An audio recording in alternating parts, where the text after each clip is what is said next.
नमस्कार, मैं पूजा शर्मा आप सबका स्वागत करती हूँ आप सभी के मनपसंद प्रोग्राम अंत दुखों का में।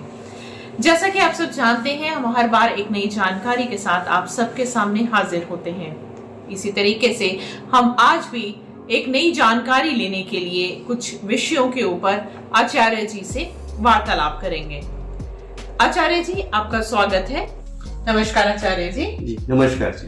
आचार्य जी, हमारे पास सबसे पहला सवाल जो है वो ये आया है कि कुछ दर्शक ये जानना चाहते हैं कि हमें कुंडली जो है साल में किस समय पर जो है वो दिखानी चाहिए, या कुंडली दिखाने का उचित समय कौन सा रहता है?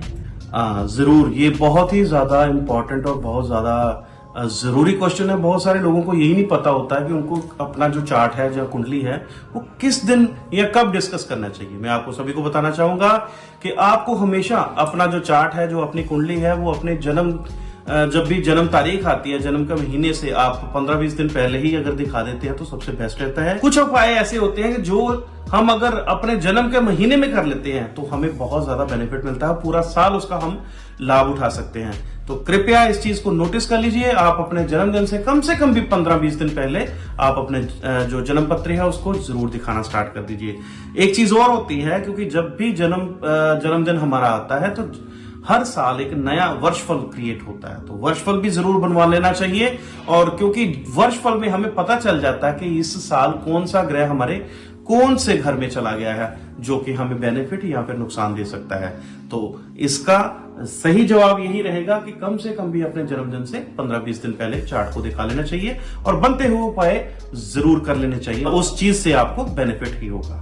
आचार्य जी, जैसे कि आपने कहा कि हमें जन्मदिन पर ही कुंडली कंसल्ट करनी चाहिए, ऐसा क्यों है कि हमें पर्टिकुलरली अपने जन्मदिन वाले दिन या उससे कुछ दिन पहले ही कुंडली कंसल्ट? बेटा, ऐसा होता है, जब भी बच्चे का किसी का भी जन्म होता है, सूर्य की राशि सेम रहती है उस महीने, तो सूर्य की राशि सेम आ जाएगी। तो उस महीने में कई बार कई उपाय किए होते हैं, जैसे कईयों का ना कत्तक शांति करवानी पड़ती है। जिनका जन्म भी 15 अक्टूबर से लेकर 15 नवंबर के बीच में होता है, उनका जो जन्म होता है वो कत्ते महीने में, जिसमें हम सूर्य वीक फील मानते हैं। तो नीच का सूर्य जब भी आ जाता है, फिर हम नीच के सूर्य की भी पूजा करवा देते हैं। उसको इसलिए हम करवा देते हैं क्योंकि वो ग्रह जो होते हैं वो उसी प्रकार से फिर से क्रिएट हो जाते हैं जैसे कि उसके जन्म में होते हैं। तो काफी हद तक उन उपायों को अगर हम जन्म के महीने में ही करेंगे तो ज्यादा बेनिफिट मिलता है। यही एक कारण है कि हम उनको बोलते हैं कि आप तब दिखा लेंगे। तो कुछ उपाय आप जन्म के महीने में करवा लें, और कुछ उपाय तो ऐसे होते हैं जो कि आप हर महीने भी कर सकते हैं या फिर हर हफ्ते भी कर सकते हैं। वो तो एक जनरल उपाय भी होते हैं। तो स्पेसिफिक कुछ उपायों को करने के लिए जन्म के महीने में जन्म पत्रिका दिखाना बहुत ही लाभकारी और उत्तम रहता है। जी, धन्यवाद आचार्य जी। बिल्कुल। आचार्य जी, अब हमारा अगला सवाल है कि कुछ दर्शक जो हैं वो ये जानना चाहते हैं कि जब राहु की दशा आती है तो हमें क्या करना चाहिए, या कुछ लोग जो हैं वो राहु जब एक नाम ही आ जाता है तो उससे वो थोड़ा भयभीत होना शुरू कर देते हैं। मैं ये बताना चाहता हूँ, मैं सभी दर्शकों को भी ये बताना चाहता हूँ क्योंकि राहु जैसा बढ़िया प्लेनेट कोई नहीं है। अगर आपने राहु को खुश कर लिया तो ये इतना पैसा आपको दे सकता है, इतना नेम फेम दे सकता है कि इससे ज्यादा कोई भी आज की डेट में, कल युग में आपको कोई भी ग्रह नहीं दे पाएगा। तो राहु को कृपया, राहु से डरे ना। हाँ, किसी का राहु अगर खराब है उसको ठीक करने के लिए मैं आपको कुछ सजेशन जरूर दूंगा। जैसे कि मैं आपको अभी बताता हूं कि आप बिलीव नहीं करेंगे, हमारे यहाँ पर अभी हम लोगों ने ही राहु केतु सिद्धपीठ मंदिर का निर्माण यहाँ पे करवा रहे हैं। और मैं ये निर्माण इसीलिए करवा रहा हूँ, लोग ना बहुत ज्यादा भयभीत हैं, उनको यही नहीं पता है कि राहु देव हमें क्या दे सकते हैं या उनसे हम कैसे बेनिफिट ले सकते हैं। आप जितने भी मिलेनियर बिलियनियर जितने भी यहाँ पर वर्ल्ड में हैं, चाहे वो बिल गेट्स की बात कर लो, चाहे वो इंडिया की, अगर मैं अंबानी अदानी या किसी की भी बात करता हूँ, आप देख लेना वो राहु की दशा में ही अपना लाइफ को बहुत बढ़िया, मतलब इस स्तर से वो अगले स्तर पे ले गए हैं। वो 18 साल इतने इंपॉर्टेंट थे कि उन्होंने अपनी लाइफ को इतना ज्यादा बढ़िया बना लिया, इतना पैसा नेम फेम कमा लिया कि कोई और ग्रह उनको नहीं दे पाता है। तो मैं आपको बताता हूं, ठीक है, शुक्र का हम बात करते हैं, शुक्र आपको लग्जरी देता है, पैसा देता है, लेकिन राहु अचानक, राहु बेसिकली हमारा जो ब्रेन है, हमारा जो हेड है, ये राहु है, और बाकी का जो नीचे का धड़ है ये हमारा केतु है। तो राहु एक ऐसी चीज है जो हमें सोचने पे मजबूर करती है, हमें सुनाई भी, अगर हम सही सुन पा रहे हैं तो राहु के कारण, सही देख पा रहे हैं तो राहु के कारण, सही अगर बोल पा रहे हैं तो राहु के कारण, सही सोच पा रहे हैं तो राहु के कारण।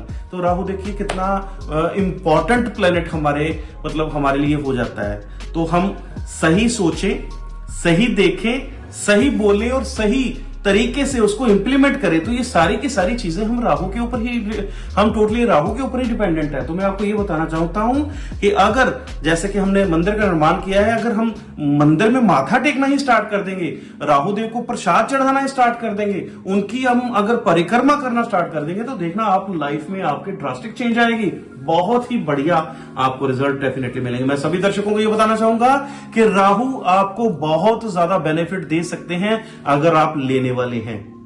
हमेशा कुछ चीजों का ध्यान रखना है। कई जगह पे, कई घरों में हमारे राहु थोड़े से खराब हो जाते हैं, फल थोड़ा सा खराब देते हैं, तो ऐसे जातकों तो खास तौर पर आपको राहु देव के चरणों में जाकर प्रणाम करना चाहिए। देखिए आज की डेट में, जब पहले थोड़ा सा समय जो निकला है वो शनि का समय था, कलयुग जैसे हम बोलते हैं ना, हम शनि का समय बोल देते हैं। पहले क्या होता था आपको पता ही है कि हर चीज जो होती थी वो मशीनरी के साथ ठीक होनी स्टार्ट हो गई, हर जगह पे मशीनरी आ गई थी, ठीक है ना। जो हल जोतते थे उसकी जगह ट्रैक्टर आ गए, बड़े बड़े ट्रक्स आ गए, बहुत बहुत चीजें, बड़ी बड़ी हमारी मशीनरी काम करना स्टार्ट। आज की डेट में हर चीज में राहु है। आप चाहे मोबाइल फोन को देख लीजिए, आप कंप्यूटर्स को देख लीजिए, हर चीज एआई से ऑपरेट होना स्टार्ट हो गई है। हर चीज में आपको देखना कि राहु की इंटेलिजेंसी वो यहां पर आके आपको बेनिफिट देना स्टार्ट कर चुकी है। तो Rahu is a very very important planet, या ऐसा बोल सकते हो कि इतना ज्यादा इंपॉर्टेंट स्टार है कि जो आपको दुनिया की सारे भौतिक सुख दे सकता है। तो इस चीज का माइंड में रखिए, और मैं आपको ये सभी दर्शकों को ये बताना चाहूंगा कि राहु केतु के मंदिर में आ भी सकते हो, प्रणाम भी करिए, वहां पर प्रसाद चढ़ाइए, उनके चरणों में आप जो भी कर सकते हैं जरूर कीजिए। और हमारे यहाँ पर भव्य मंदिर बनने जा रहा है, आप लोग हमारे साथ यहाँ पर जुड़ के आप हमें कुछ ना कुछ कंट्रीब्यूट करके यहाँ पर मंदिर जो हमारा भव्य मंदिर बन रहा है उसके निर्माण के लिए भी आप हमारे साथ जुड़ सकते हैं।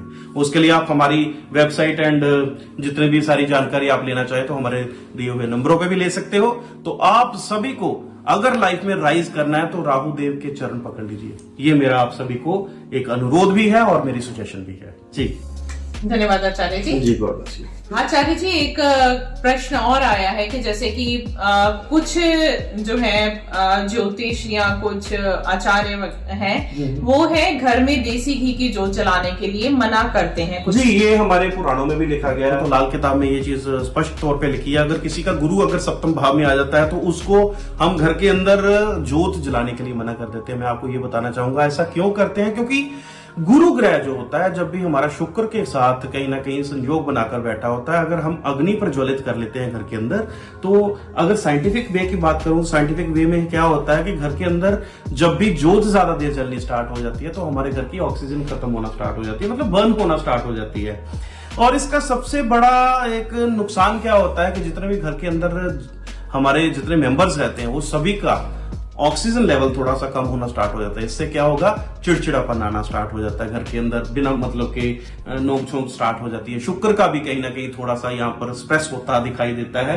हमें भौतिक सुखों में भी कमी दिखाई देती है। हमारी चीजें जो कि भौतिक सुख देती हैं, जैसे कि गाड़ी हो गई या शुक्र से रिलेटेड और भी चीजें हैं, वो भी कम होना स्टार्ट हो जाती हैं, या फिर हमें दिक्कत देना स्टार्ट कर देती है। वाइफ के साथ झगड़ा होना स्टार्ट हो जाता है।